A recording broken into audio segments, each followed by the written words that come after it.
अमचन music की शानदार प्रस्तुति।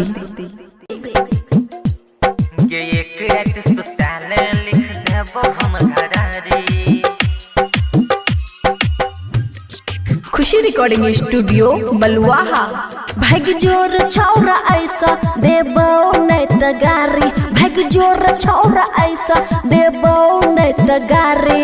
ये एक रात सुताले, अच्छा ये एक रात सुताले लिख देब हम घरारी। चल हट। ये एक रात सुताले लिख देब हम घरारी।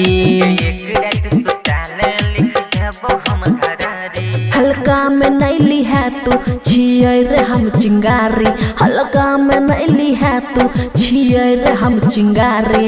ये एक रात सुताले, एक रात सुताले, ये एक रात सुताले लिख देब हम घरारी।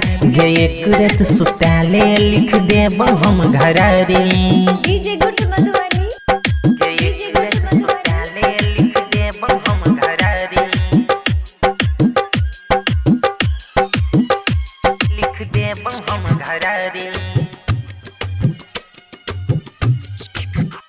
आगे तोहरा पर सबटा लुटाई देबौ धन गे, देला सौ एक बारी जइतौ नहीं कम गे। जाई जाई के छौ तोरा ओने जोर, बेसी नहीं छौरा माथा सन कर। हेरे जाई जाई के छौ तोरा ओने जोर, बेसी नहीं छौरा माथा सन कर। गे एक बार सुताले, एक बार सुताले, गे एक बार सुताले लिख देब हम घरारी। गे एक बार सुताले लिख देब हम घरारी। डीजे गुट मधुबनी, एक बार सुताले लिख देब हम घरारी। लिख देब हम घरारी।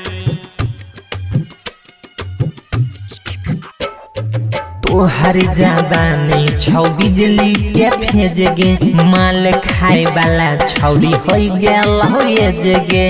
पैसा के गर्मी नहीं हमरा देखार, संतोष राज कनी होश में आर।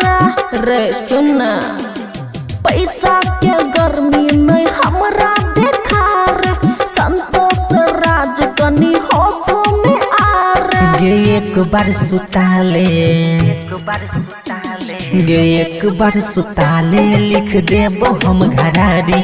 गे एक बार सुताले लिख देब हम घरारी।